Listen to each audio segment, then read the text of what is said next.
여러분들 작곡가 멘델스존을 아시는지요? 멘델스존은 모르실지라도 결혼식장에서 예식을 부르는 신혼부부가 퇴장을 할 때 연주되어지는 결혼행진곡 아시죠? 그러면 그 노래 여러분들이 떠올리실 수 있을 터인데, 이 신혼부부들이 이제 결혼하고 퇴장할 때 그 연주되어지는 그 곡, 그게 바로 이제 멘델스존이 작곡한 그런 곡입니다. 특별히 음악의 그 학파로 따지면 낭만주의라고 하나요? 낭만주의 학파에 속한 그런 유명한 작곡가이죠. 제가 사실은 오늘 말씀을 드리려고 하는 것은 이 음악가 멘델스존을 이야기하려는 것이 아니라 그의 할아버지에 대한 이야기를 좀 하려고 합니다. 이 멘델스존의 할아버지는 원래 이제 유택의 독일 사람이에요. 그러니까 이제 원래 유택인데 독일에서 사는 그러한 사람이었는데, 이제 유태식 이름으로 하면은 모세스 멘델존슨이고, 이제 이 독일식으로 말하면 모제스 멘델스존이라고 그렇게 이제 이름을 부르고 있습니다. 이 멘델스존의 할아버지 모제스 멘델스존은 독일의 소크라테스라 그런 별명을 얻을 만큼 아주 지혜롭고 뛰어난 그런 철학자였지만은 특히 그에게는 하나의 핸디캡이 있었다고 그래요. 뭐냐면 그는 우리가 흔히 곱추라고 그러죠. 곱추 또 혹은 곱사등이라 하는 그런 척추 장애자였다고 그렇게 말을 합니다. 그래서 사실 그의 외모를 보면 어느 누구도 눈여겨보지 아니하는 그러한 존재감이 없는 사람이었다, 그렇게 말씀을 드릴 수가 있는데, 어느 날 그는 자기가 살던 이 독일 함부르크 지방에서 아주 뛰어난 미모의 아가씨 하나를 알게 되었습니다. 그래서 이 아가씨를 알아보니까 이 함부르크에서 가장 부잣집 딸이에요. 그리고 굉장히 미모가 뛰어난 그런 아주 아름다운 처녀였습니다. 여러분들 얼굴 예쁘고 돈 많은 집안의 딸 그러면 그야말로 좀 속된 표현으로 내노라 하는 청년들이 줄을 서서 그 아가씨의 마음을 사려고 하는 그러한 아가씨였던 거죠. 그런데 이 외모적으로 보면 척추 장애를 가지고 있는 이 모제스 멘델스존은 이 아가씨의 눈에 들기에는 너무나 자기의 모습이 초라한 거예요. 그런데 이 아가씨를 처음 보는 순간 그야말로 이 아가씨를 사랑하는 짝사랑에 빠지게 된 겁니다. 고민을 하던 이 모제스 멘델스존, 아무리 봐도 내 외모를 가지고는 이 아가씨의 사랑을 얻을 수 없다, 그렇게 생각해서 하루는 용기를 내가지고 이 아가씨를 만나서 이렇게 사랑 고백을 했다고 합니다. 하나님께서 나를 이렇게 꼽추로 만드신 것은 이유가 있습니다. 그것은 바로 당신이 인생을 살아가면서 느끼게 되는 한숨과 눈물, 걱정과 염려, 또 당신이 살아가는 동안 느끼게 되는 모든 아픔과 고통을 내게 대신 짊어지도록 그렇게 하시기 위해서 하나님 나에게 이렇게 곱추의 장애를 주신 것입니다. 그래서 나는 평생 동안 당신의 모든 무거운 짐들을 짊어질 것이고 당신의 삶을 내가 책임질 것입니다. 그렇게 사랑 고백을 했다는 거예요. 자기의 장애를 그렇게 아주 멋지게 표현을 해서 이제 사랑 고백을 한 것입니다. 이런 모제스 멘델스존의 진실한 그 고백과 사랑을 받은 이 아가씨는 깊은 감동을 받고 결국은 이 모제스의 청혼을 받아들여서 결혼을 하게 되었다. 그런 아주 재미있는 일화가 있습니다. 여러분들 어떻게 생각하십니까? 우리가 인생을 살아가는 동안에 우리에게는 많은 문제들이 생기게 되지요. 그리고 그 문제들은 우리의 힘과 능력으로 해결해야 될 많은 그런 환경과 상황들을 우리 앞에 펼쳐놓게 하고는 합니다. 문제는 우리가 만나게 되어지는, 우리가 해결하게 되어져야 하는 그 많은 문제들, 그 많은 환경과 상황들을 보면서 내 힘과 능력으로 해결할 수 있을 때는 별로 힘들어 보이지 않습니다. 별로 괴롭게 느껴지지도 않습니다. 그런데 문제는 내가 해결할 수 없는 그러한 여러 가지 문제와 환경들, 마치 인생의 짐처럼 느껴지는 그러한 문제들을 만나게 될 때에 그 문제들을 여러분 대신 짊어지게 될 그러한 사람들이 여러분들에게 있는지 한번 묻고 싶습니다. 참으로 코로나19 바이러스 때문에 모두가 기쁨을 잃고 살아가는 시대가 아닌가 그렇게 계속 말씀을 드립니다. 이 코로나19 바이러스가 조금 잠잠해지는가 싶더니 다시 또 확장되었다고 합니다. 지난주에는 전 지구상에 그 정점을 찍는 확진자가 발생을 했다. 이런 뉴스 기사도 있었음을 보게 됩니다.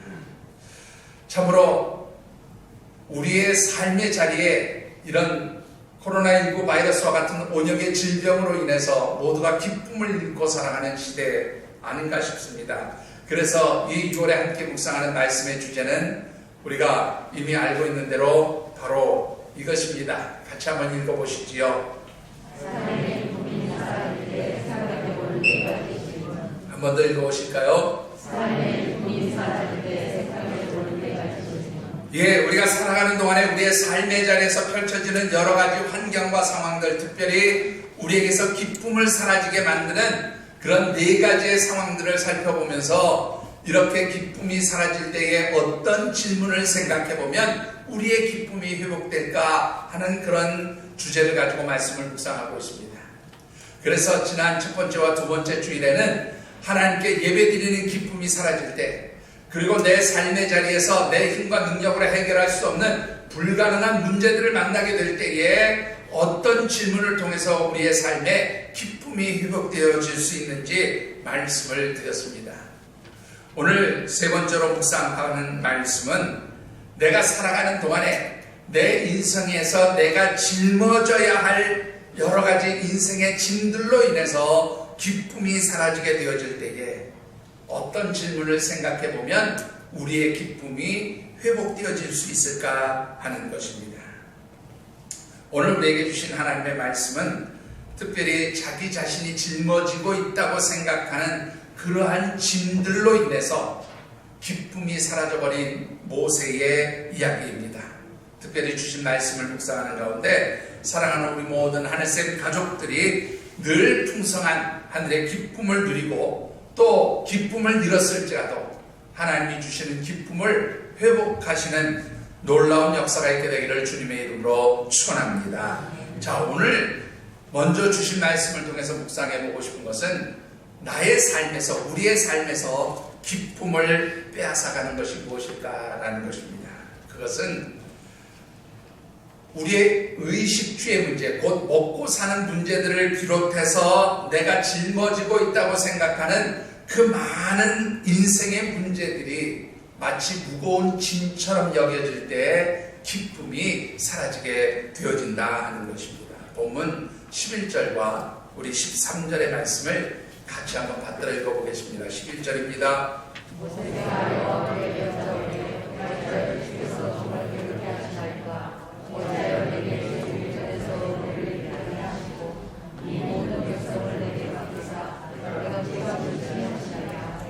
예, 13절입니다.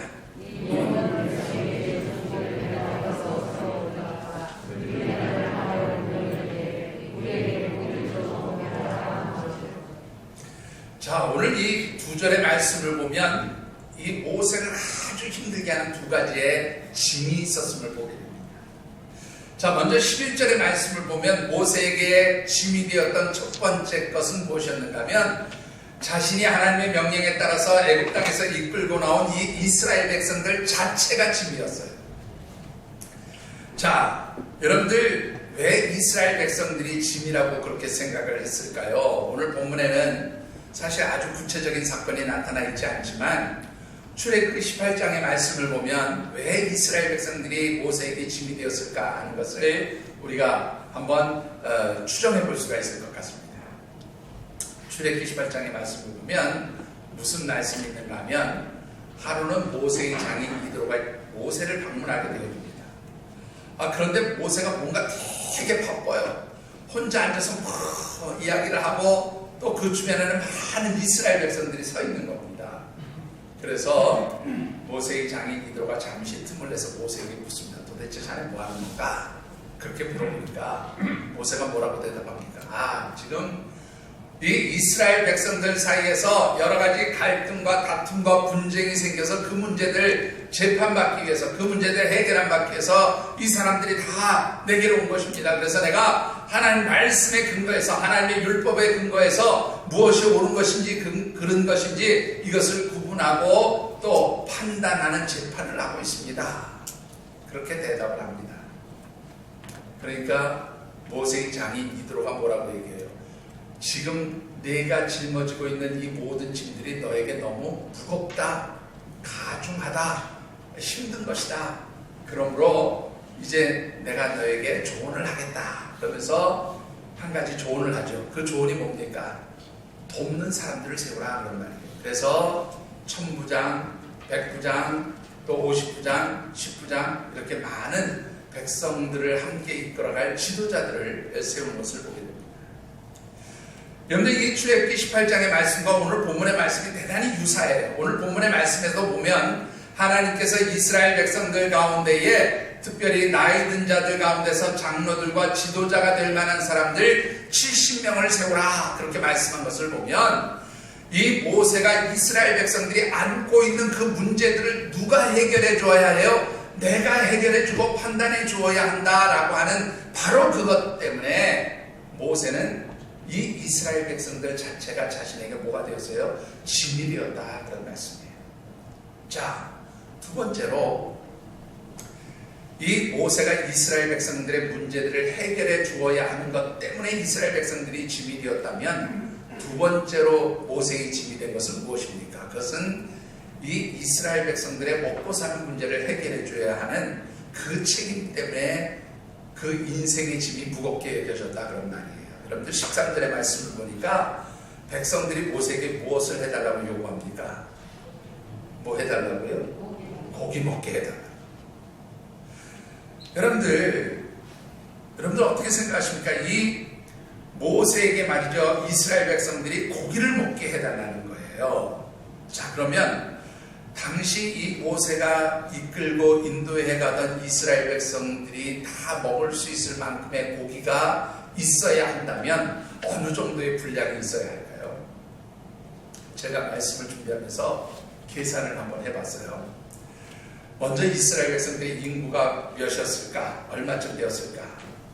민수기 11장 21절의 말씀을 보면 이렇게 기록하고 있습니다. 모세가 뭐라고 얘기하고 있는가 하면 말씀을 보시면 모세가 이르되 나와 함께 있는 이 백성의 보행자가 60만 명이오되 그렇게 되겠어요. 보행자가 60만이라는 것은 실제 인구가 60만이라는 말이 아니고요. 당시 인구를 계수할 때 성인 남자들의 수만 세었거든요.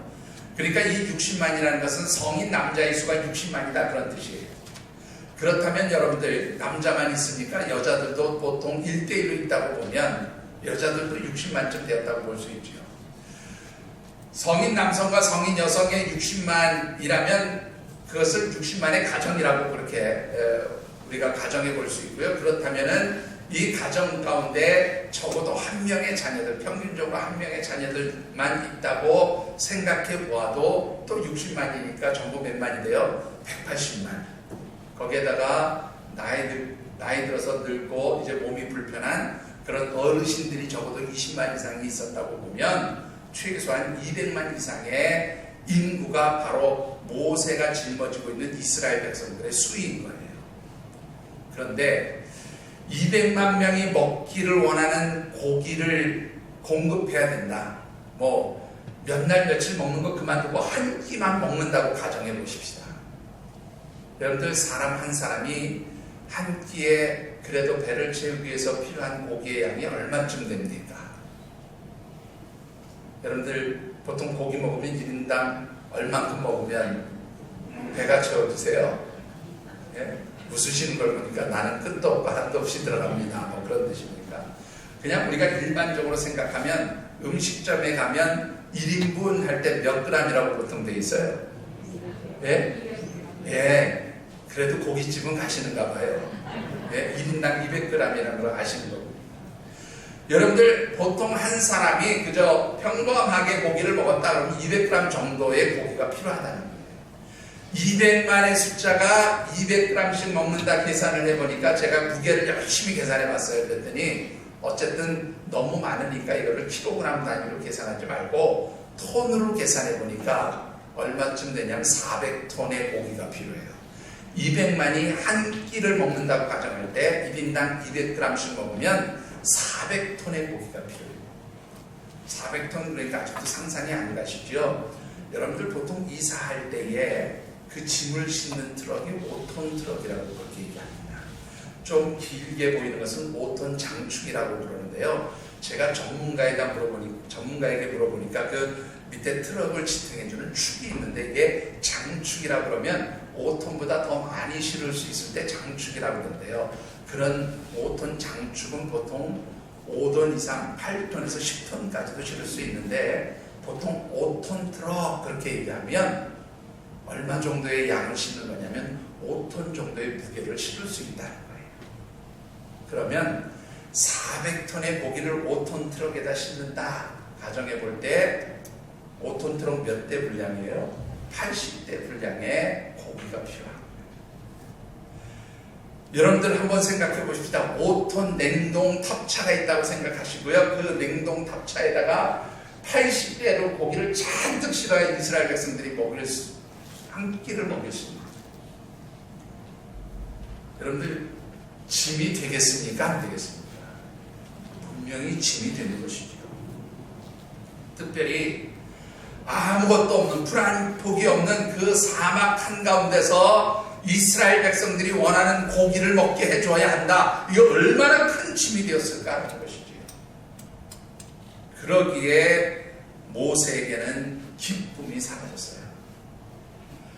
이스라엘 백성들의 문제를 해결해 주어야 하는 것도 기쁨을 사라지게 만드는 일이었고 이스라엘 백성들이 먹고 사는 문제를 해결해 주는 것도 기쁨을 사라지게 만드는 일이었다는 것이지요. 자, 우리는 어떻습니까? 여러분들은 무슨 인생의 짐들을 짊어지고 있기 때문에 기쁨이 사라지는가? 그렇게 묻고 싶습니다.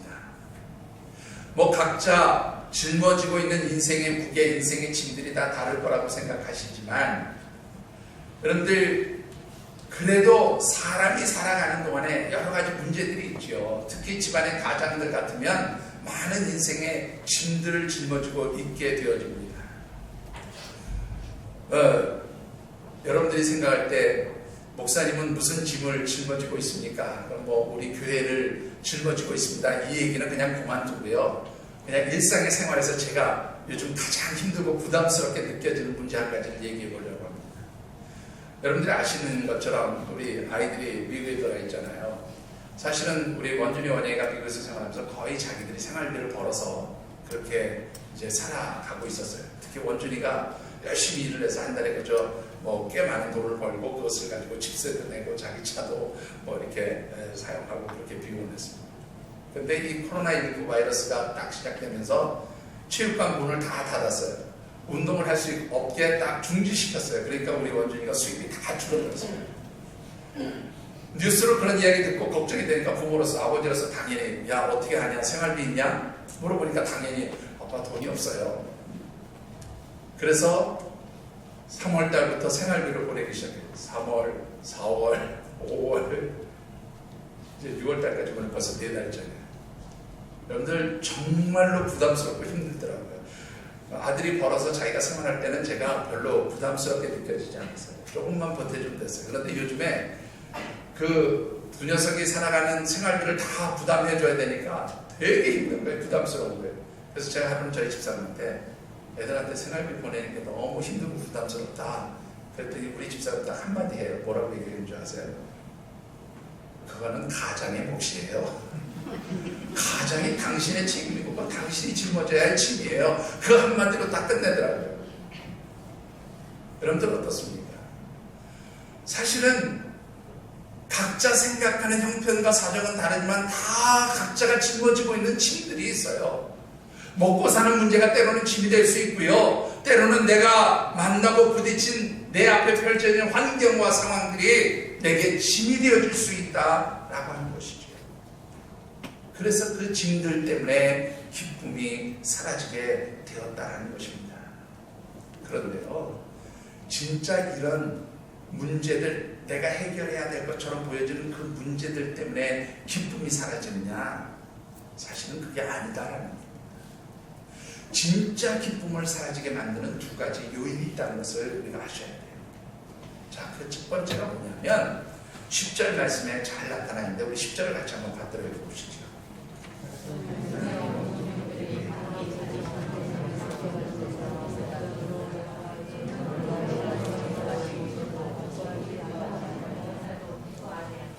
자, 여기 보시면 10절에 이렇게 기록을 하고 있는데요. 뭐라고 되어 있냐면 백성의 온 종족들이 각기 자기 장막에서 우는 것을 모세가 들으니라.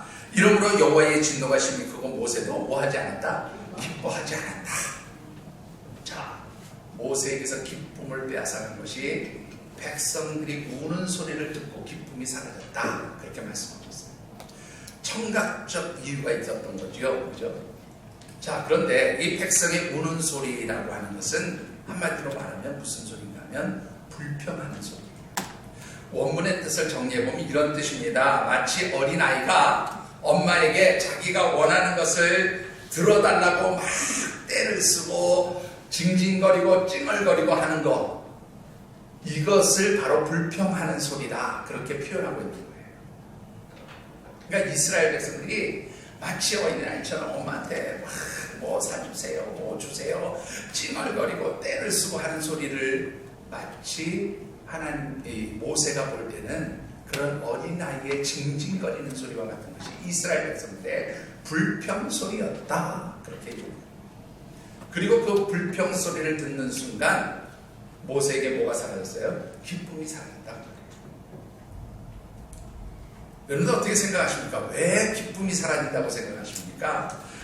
사실요, 일 때문에 혹은 해결해야 될 문제 때문에 혹은 내게 짐이라고 생각되어지는 것 때문에 그래서 기쁨이 사라지는 게 아니고요. 사실 우리에게서 기쁨이 사라지게 되는 가장 중요한 이유는 누군가가 소리를 내고 있는 불평의 소리를 들을 때에 나에게서도 뭐가 사라지기 시작해요? 기쁨이 사라지게 된다는 겁니다.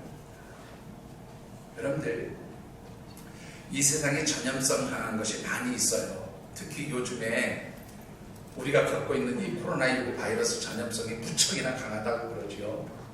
그런데요, 이 코로나19 바이러스보다 더 전염성이 강한 게 뭐냐면 불평이에요. 불평. 이 불평이라는 것은 그 불평의 소리를 듣는 순간 그 듣는 사람 모두에게 어떻게 해요? 기쁨을 빼앗아가요. 여러분들 한번 잘 생각해 보세요.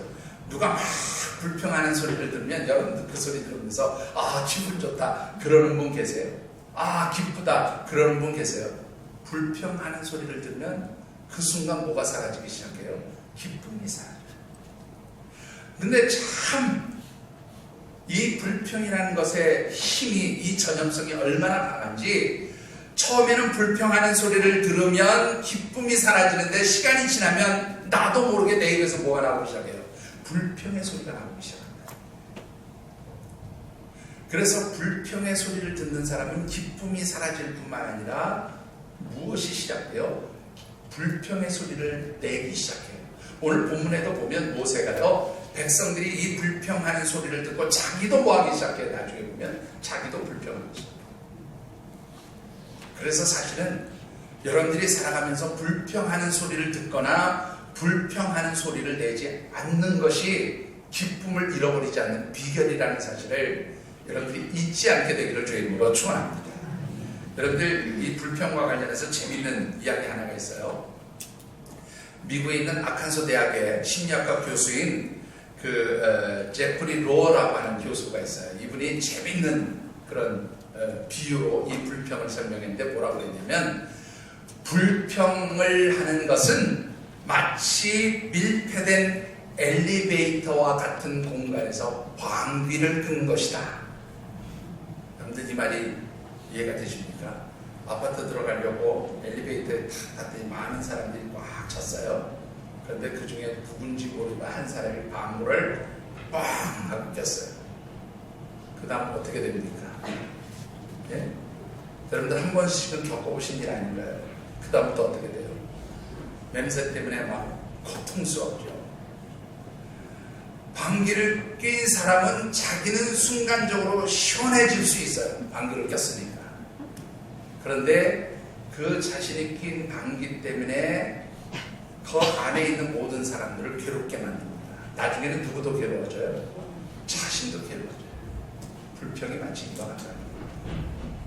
여러분들이 불평하는 소리를 들으면 처음엔 뭐에 기쁨이 사라져요. 그런데 그 불평하는 소리를 계속 듣고 있다 보면 누구도 불평하기 시작해요. 내 입에서도 불평이 나오기 시작해요. 그리고 내 입에서 불평이 나오는 그 순간 내 자신뿐만 아니라 내 주변 사람들에게서 무엇을 빼앗아가요? 기쁨을 빼앗아가게 된다는 것입니다. 두 번째, 모세에게서 기쁨이 사라지게 만든 것은 실제로 그가 짊어지고 있는 것이 아니라 사실은 시각적인 이유 때문에 기쁨이 사라지게 되었다는 것이죠. 자, 어떤 시각적 요인입니까? 여러분들 이 10절 말씀에 뭐라고 되어 있습니까? 모세가 그것을 기뻐하지 아니했다라는 말. 기뻐하지 아니하다는 말을 원문에서 보니까 뭐라고 표현했냐면 좋게 보이지 않았다. 좋게 보이지 않았다. 뭐가 좋게 보이지 않았어요? 네? 백성들이 불평하는 소리를 보니까 그게 좋게 보이지 않았다 그런 뜻이지만 이것을 조금 더 확장해 보면 모세가 지금 자기가 짊어지고 있는 이 짐들이 어떻게 보여요? 좋게 보이지 않았다 그런 말이에요. 자, 모세가 짊어지고 있는 짐이 뭡니까?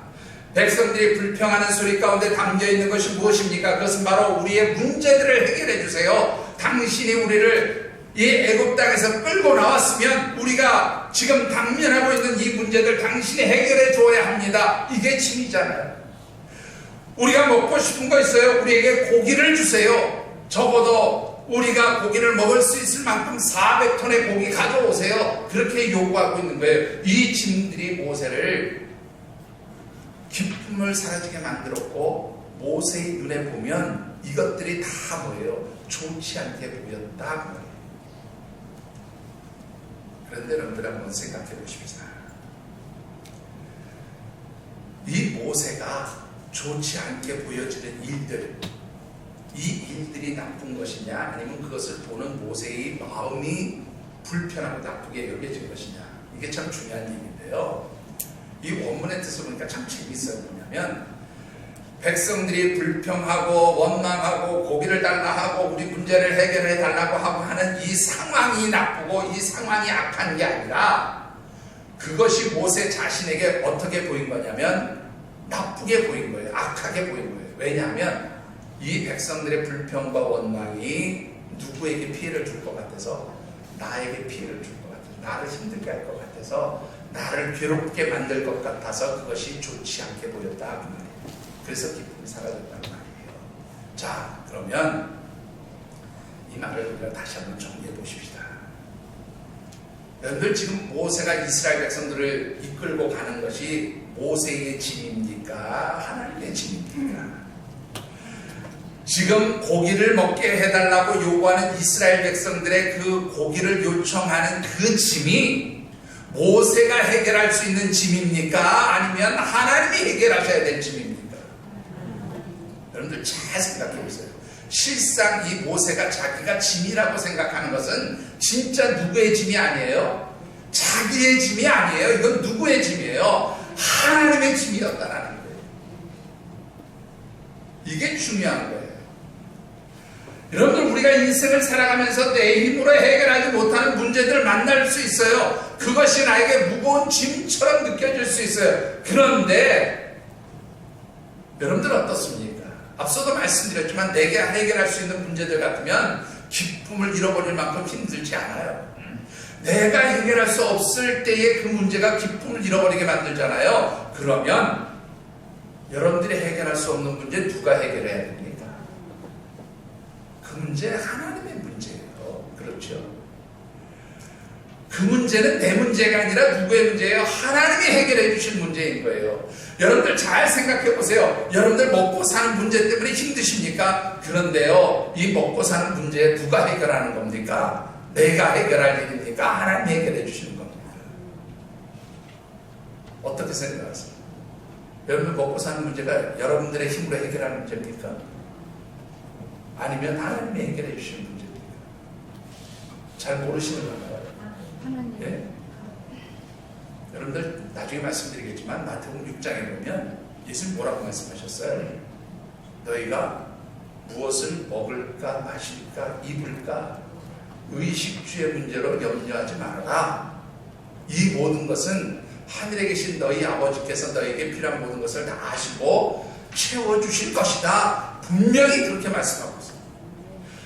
여러분들 이스라엘 백성들이 먹고 사는 문제, 이건 모세의 문제가 아니라 누구의 문제예요? 하나님의 문제예요. 여러분들이 살아가는 동안 먹고 사는 의식주의 문제, 사실 이건 내 문제가 아니라 누구의 문제예요? 하나님의 문제예요. 하나님이 책임져 주셔야 되는 일들을 내가 믿음 없는 눈으로 보니까 그게 뭐가 되는 거예요? 짐이 되어지는 거예요. 어려운 문제가 되어지는 거예요. 이것이 나를 버겁게 하고 기쁨을 사라지게 만드는 일들이 되어진다라는 것이지요. 그래서 사실은 기쁨을 사라지게 만드는 또 하나의 중요한 요인은 바로 우리가 믿음의 시각, 믿음의 눈을 잃어버리게 되면 기쁨이 사라지게 되어진다는 것입니다. 여러분들은 어떻습니까? 여러분들이 가지고 있는 문제들, 여러분들이 해결할 문제 아니라는 거 인정하신다면 어떠한 환경과 상황 속에 있든지 기쁨으로 살아가시는 하나님의 백성들이 되어주시길 주의 이름으로 축원합니다. 내가 해결하지 못할 문제들 만났다고 죽겠어 진짜 죽어요. 진짜 죽어요. 그런데 내가 해결할 수 없는 문제들 만났으면 그래요. 이건 내 문제가 아니고 누구의 문제예요? 하나님 문제예요. 던지시면 여러분들 기쁨으로 살아갈 수 있게 되어지는 줄 믿습니다. 여러분들 우리가 이 인생의 짐들로 인해서 기쁨이 사라졌다, 내가 짊어지고 있는 어떤 문제들로 인해서 기쁨이 사라졌다, 그렇게 생각이 되어지면 생각해 보아야 할 질문이 있어요. 어떤 질문을 생각해 보아야 할까요? 여러분들 23절의 말씀을 같이 한번 우리 받들어 읽어보겠습니다. 23절입니다.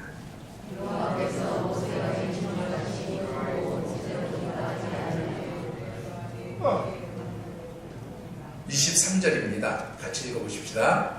여호와께서 모세에게 이르시되 여호와의 손이 짧으냐 내가 이제 내 말에 네게 응하는 것을 보라. 예, 모세가 이스라엘 백성 때문에, 그들의 문제 때문에 자기가 힘들었어요. 기쁨이 사라졌어요. 그랬더니 하나님이 딱 나타나셔서 물어봅니다. 뭐라고 물어봤어요? 여호와의 손이 짧으냐? 내 손이 짧아졌느냐? 이렇게 물어보십니다. 자, 이 말이 무슨 뜻입니까? 여러분들, 이 하나님의 손이 상징하는 여러 가지 의미들이 있어요. 근데 오늘 본문과 관련해서 우리가 생각해 볼 수 있는 세 가지 의미가 있는데, 첫 번째 하나님의 손, 그러면 이 하나님의 손이 의미하는 것은 뭐냐면 하나님이 돌보신다, 하나님이 보호하신다, 그런 뜻이 있어요. 그러면 하나님께서 내 손이 짧아졌느냐, 내 손이 짧게 느껴지느냐, 그렇게 부르셨다는 것은 뭐예요? 나의 그 보호하고 돌보는 손길이 사라졌다고 너는 생각하는 거냐? 너와 이스라엘 백성들을 지금까지 돌보고 인도하고 너에게 필요한 모든 것들을 공급해주는 내 능력이 사라졌다고 생각하는 거냐? 하나님 그렇게 물으십니다. 두 번째로는요, 이 하나님의 손이 상징하는 것은 능력이에요. 능력. 힘을. 내가 너희들이 당면하고 있는 문제, 이스라엘 백성들이 당면하고 있는 그 문제를 해결할 능력이 사라졌다고 생각하는 거냐? 이런 뜻이기도 해요. 마지막으로 세 번째는 어떤 뜻이 있냐면 소유하다, 그런 말이에요. 하나님이 소유하고 계신다.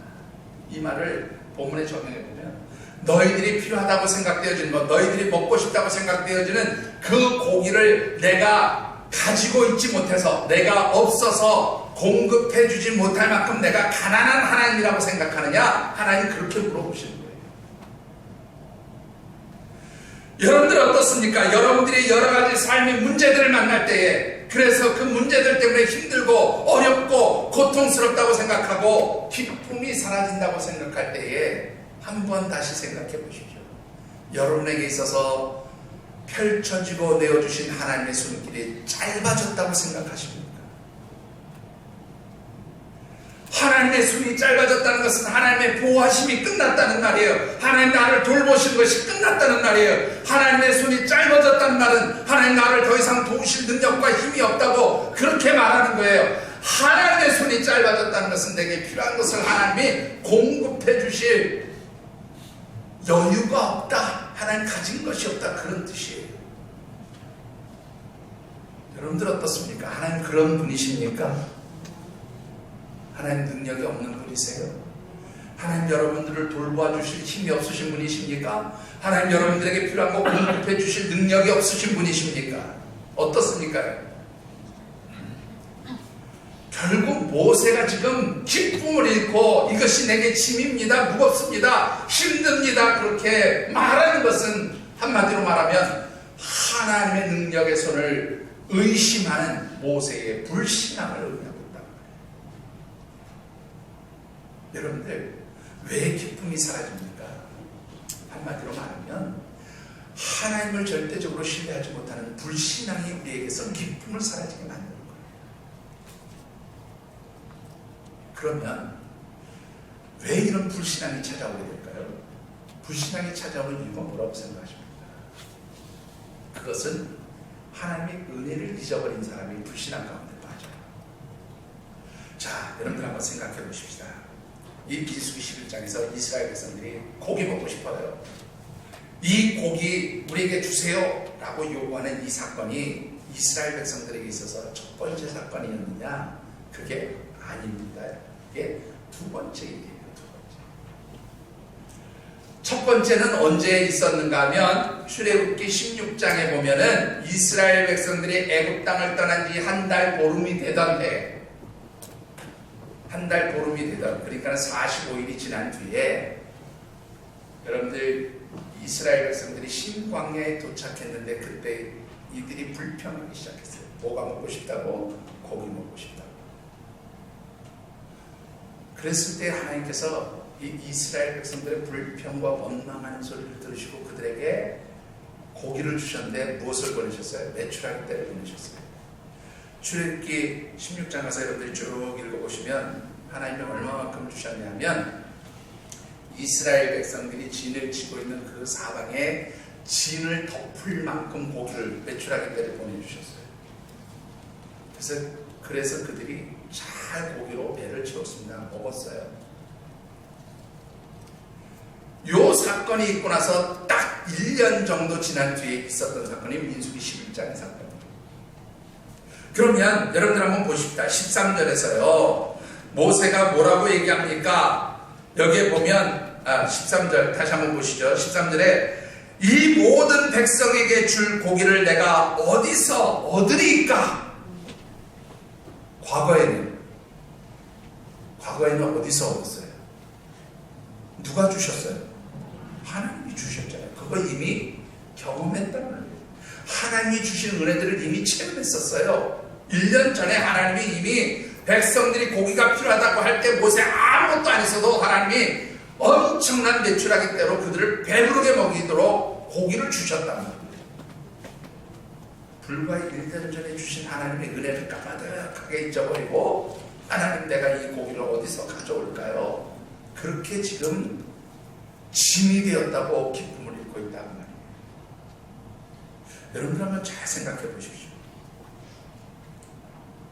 여러분들에게 여러 가지 기쁨을 사라지게 만드는 인생의 짐과 같은 문제들이 있습니까?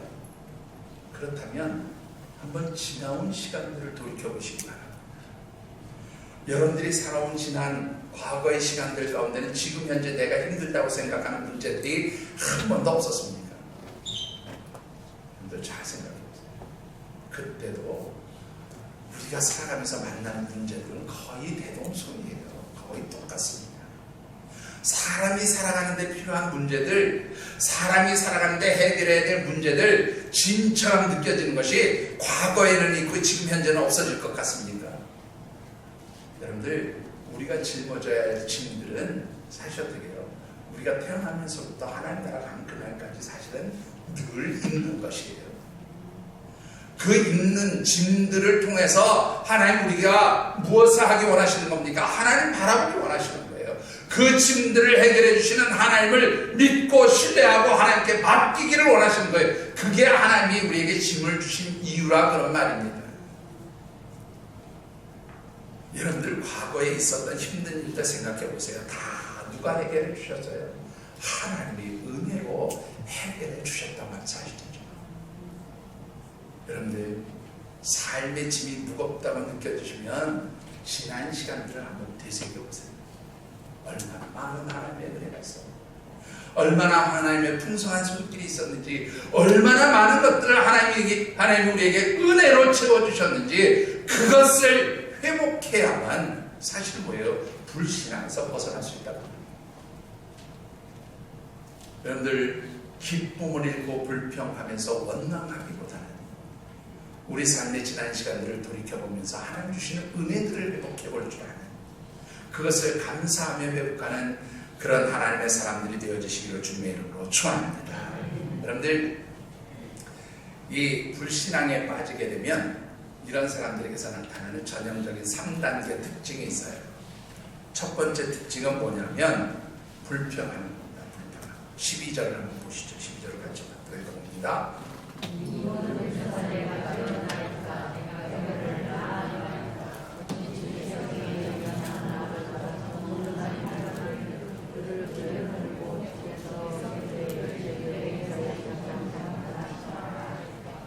자, 여러분들 모세가 뭐라고 해요? 하나님, 내가 이 이스라엘 백성들을 내가 낳습니까? 내가 이들 아버지입니까? 왜 나한테 이들을 책임지라고 자꾸 맡기시는 겁니까? 한마디로 뭐예요? 불평하는 거예요. 불평하는 거예요. 여러분들 하나님의 은혜를 생각하지 못하고 하나님의 도움을 잊어버린 사람들, 하나님의 손길을 잃어버린 사람들에게 나타나는 전형적인 증상이 뭐예요? 불평이에요. 끊임없이 자기의 삶에 대해서 불평해요. 근데 이 불평하는 단계를 지나면 그 다음에 나타나는 현상이 뭐냐면 도피합니다. 여러분들 14절의 말씀을 같이 한번 받들어 보시죠. 14절의 말씀입니다.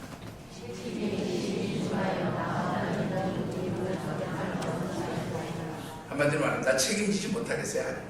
나 도망가고 싶어요. 이 자리에서 피하고 싶습니다. 책임질 수 없어요. 한마디로 말하면 도피입니다. 도피. 여러분들 이 모세의 모습과 비슷한 모습을 열왕기상 19장에서 엘리야의 모습을 통해서 볼 수가 있어요. 엘리야가 뭐라고 합니까? 그 북이스라엘에서 아합과 이세벨이 온갖 우상을 섬기며 하나님 믿는 사람들을 핍박하고 괴롭힐 때에 이 엘리야가 하나님의 도우심으로 인해서 갈멜산에서 영적 전쟁을 일으킵니다. 그래서 승리하죠. 그리고 나서 모든 환경과 상황들이 다 자기가 원하는 대로 바뀔 줄 알았어요. 그런데 안 바뀌었어요. 오히려 아합과 이세벨이 엘리야를 죽이겠다고 합니다.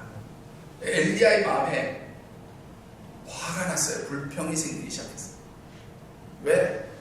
하나님 이기게 하셨으면 이제 이 나라가 좀 뒤집어져야 되는 거 아닙니까? 이 나라가 좀 바뀌어야 되는 거 아닙니까? 아무것도 바뀐 게 없어요. 그러니까 이 엘리야가 화가 났어요. 그런데 이 아합과 이세벨이 엘리야를 죽이겠다. 그러니까 엘리야가 어떻게 합니까? 도망가죠. 도피합니다. 그래서 그야말로 걸음한 날 살려라 도망가서 광야에 가서 숨어버리죠. 도피합니다. 자, 도피의 단계를 지나면 그 다음에 뭐냐면 영적 침체의 단계. 이게 제가 좀 부드럽게 얘기해서 영적 침체의 단계라고 표현했는데, 믿음이 없는 사람이 이때 뭐 하게 되냐면 죽어요. 좀 속된 표현으로 자살합니다. 왜 그렇습니까? 여러분들 한번 우리 몇 절입니까? 17절을 같이 한번 받들어 보시죠. 17절.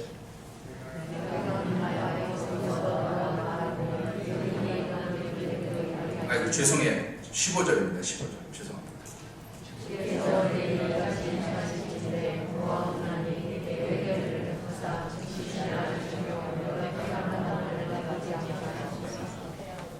나로 어떻게 해달라고요? 죽여주세요. 믿음이 있으니까 죽여주세요고요. 믿음이 없는, 믿지 않는 사람은 어떻게 해요? 네? 내가 죽겠습니다. 그러고 자기 스스로 목숨을 걸죠. 자살하게. 근데 삶의 기쁨이 사라진 사람, 하나님을 신뢰하지 못하는 사람들이 나타나는 전형적인 증상이 그래요. 처음에는 뭐가 시작돼요? 불평이 시작되고요. 그 불평 때문에 자신이 맞닥뜨려야 될 환경과 상황에서 자꾸 어떻게 도피하게 됩니다. 그리고 결국은 어떻게 돼요? 죽게 돼요. 여러분들 어떤 문제들이 있는지 힘들다고 생각하지 마세요. 내가 해결할 수 없다고, 먹고 사는 문제 때문에 내가 참 피곤하고 힘들다고 그렇게 생각하지 마세요. 왜요? 누구의 문제예요? 내 문제가 아니라 하나님의 문제예요. 하나님이 책임져 주셔야 돼요. 그렇게 생각하는 사람이 기쁨으로 살아갈 수 있게 되어지는 줄 믿습니다. 중요한 것은 이 하나님을 신뢰하는 믿음, 하나님의 손이 아직도 내게 크게 역사하고 있다는 이 믿음의 눈을 회복하기 위해서 우리가 해야 될 것이 무엇이냐는 것입니다. 그것은 바로 기도하는 일이에요. 11절의 말씀을 같이 받들어 읽어보겠습니다. 11절입니다.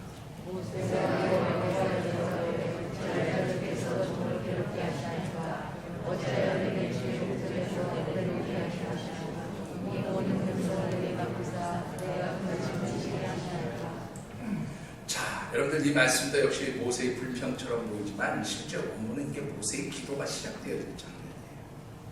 모세가 하나님께 여짜오되, 하나님께 물어보며 이르되, 그런 말이죠. 하나님께 기도하되, 그런 뜻입니다.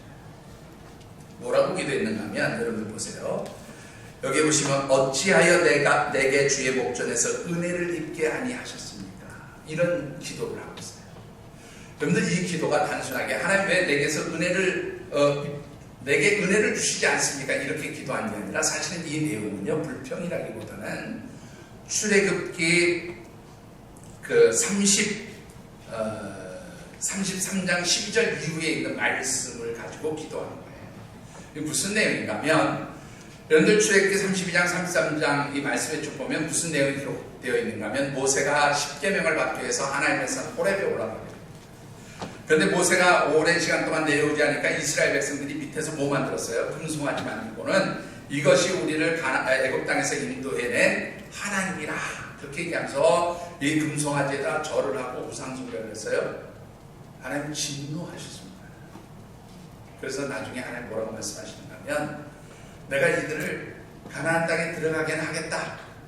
모세 네가 인도해서 들어가라. 그렇지만 내가 그들과 함께 가지는 않겠다. 그렇게 말씀하세요.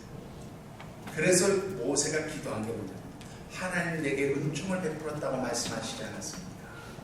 하나님 내가 하나님의 은혜를 받았다면 하나님 나 혼자 이 백성들을 어떻게 이끌고 가겠습니까? 하나님 나와 함께 해주시고 이 백성과 함께 해주세요. 그런 기도의 내용이 출애굽기 32장 33장 쪽으로 기록되어 있습니다. 바로 그 얘기를 지금 하고 있는 거예요. 하나님 분명히 나에게 하나님의 은혜가 있다고 말씀하지 않으셨습니까? 그런데 이 백성의 문제가 나를 너무나 힘들게 합니다. 하나님 내가 하나님의 은혜를 입었다면 하나님 우리와 함께 해주세요. 이 백성들과 함께 해주세요. 하나님 내가 처한 이 모든 문제들을 하나님 책임져 주세요. 이렇게 지금 기도하고 있다. 여러분들 어떻습니까? 정말로 여러분들을 힘들게 하는 문제가 무엇입니까? 짐과 같이 느껴지는 문제들이 무엇입니까? 먹고 사는 문제입니까? 아니면 자녀의 문제입니까? 아니면 질병이 여러분들에게 짐입니까? 여러분들이 가지고 있는 것이 무엇이든지 여러분들의 힘과 능력으로 해결할 수 없는 그 인생의 짐들 때문에 기쁨이 사라지게 되었다면 하나님께 무릎 꿇고 기도하시기 바랍니다. 하나님 은혜를 입은 하나님의 자녀라고 말씀하지 않으셨습니다. 하나님 내가 하나님의 은혜를 입은 하나님의 자녀라면 하나님 나와 함께 해주세요. 하나님 내가 처한 이 문제를 해결해 주세요. 기도하는 성도들이 되어주시기를 주의 이름으로 축원합니다. 그리할 때에 하나님의 은혜가 이 문제들을 해결하는 거죠. 어떻게 하나님 해결해 주셨습니까? 여러분들 17절의 말씀을 같이 한번 받들어 읽어보시죠.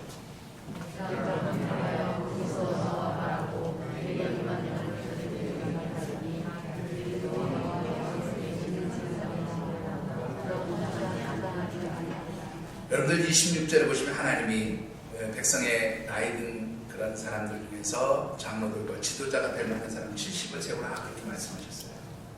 근데 여러분들 여기서 중요한 게 하나 있어요.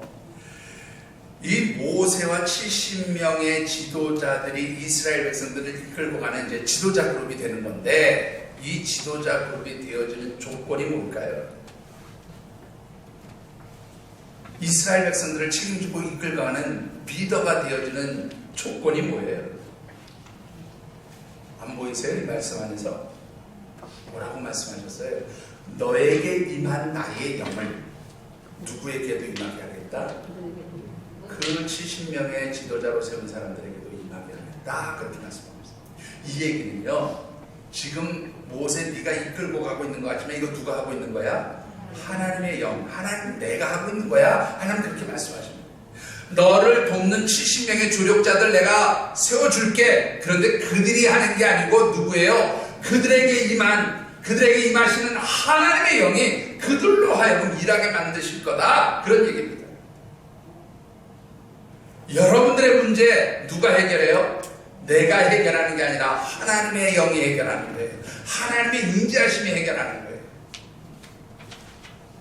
여러분들 어떤 문제가 있든지 하나님께 기도하면 누가 조력자가 되시는 거예요? 하나님이 돕는 분이 되시는 거예요. 하나님이 조력자가 되어주신다는 거예요.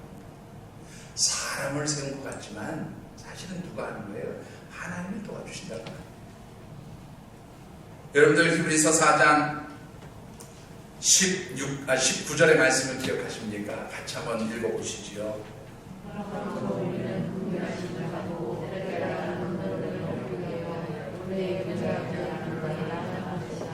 예, 은혜의 보좌 앞 하나님 앞에 나가서 기도하는 자에게 뭐예요? 하나님의 돕는 손길이다. 기도하심으로 하나님의 은혜, 돕는 은혜를 체험하시게 되기를 주님으로 축원합니다. 두 번째로는요, 기도하니까 바로 이스라엘 백성들이 원하는 그 의식주의 문제, 고기의 문제를 해결해 주셨어요. 여러분들 11장 31절을 제가 한번 읽어보겠습니다. 바람이 여호와에게서 나와 바다에서부터 메추라기를 몰아 진영 곁 이쪽 저쪽 곧 진영 사방으로 각기 하룻길 되는 지면이 2규빗쯤에 내리게 한지라. 좀 읽어드리니까 잘 감이 안 잡히실 터인데 제가 설명하면, 하나님이 기도했더니 그래 고기가 먹고 싶다고, 그래 고기 줄게. 그러면서 이스라엘 백성들이 진을 쳤는데 이 진으로부터 반경 하룻길 되는 거리까지, 그러면 여러분들 반경 하룻길 되는 거리면 얼마 정도냐면 보통 사람이 1시간에 4시간을 걸어요. 그러면 8시간을 하룻길이라고 가정할 때 32km 바깥까지, 여기를 중심으로 해서 동쪽으로도 32km, 서쪽으로도 32km, 북쪽으로도 32km, 사방 32km를 어떻게 해요? 하나님께서 메추라기를 채워주셨다는 거예요. 이게 넓이로 계산하면 어떻게 됩니까? 원의 넓이 구하는 게 반지름 곱하기 3.24입니까? 제가 계산을 안 해봤지만 어떻습니까?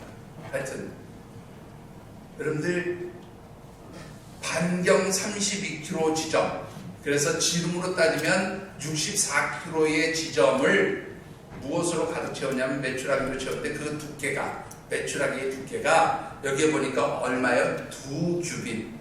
한 규빗이, 여러분들 이 손끝에서부터 이 팔꿈치에서 손끝까지 한 규빗, 보통 45.5cm에서 46.5cm라고 얘기합니다.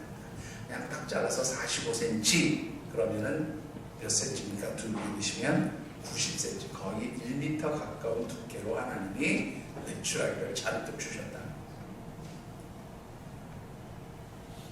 여러분들 여기에 보니까요, 그 뒤에 쭉 내려가서 보면 이런 말씀이 있어요. 적게 모은 자도 10호멜을 거두었다. 여러분들 10호멜이 얼마냐면요, 1호멜이, 한 호멜이 220리터예요. 고기의 양으로 220리터. 물로 따지면 여러분들 1리터가 대략 1kg 정도 됩니다. 그러니까 한번 계산해 보세요. 1리터를 1kg라고 가정하면 이 한 호멜이 얼마라고요? 220리터예요. 이게 얼마나 많이 걷었는지 보세요. 그야말로 고기를 쓸어 모았어요. 그래서 여기에 보니까 뭐라 그랬냐면, 고기가 아직 이 사이에 있어 씹히기도 전에 그냥 계속해서 고기를 달고 있었다 그런 거예요. 하나님 풍족하게 채우시고, 앞서 말씀드렸던 여러분들 마태복음 6장 31절 32절의 말씀을 같이 한번 읽어보시지요.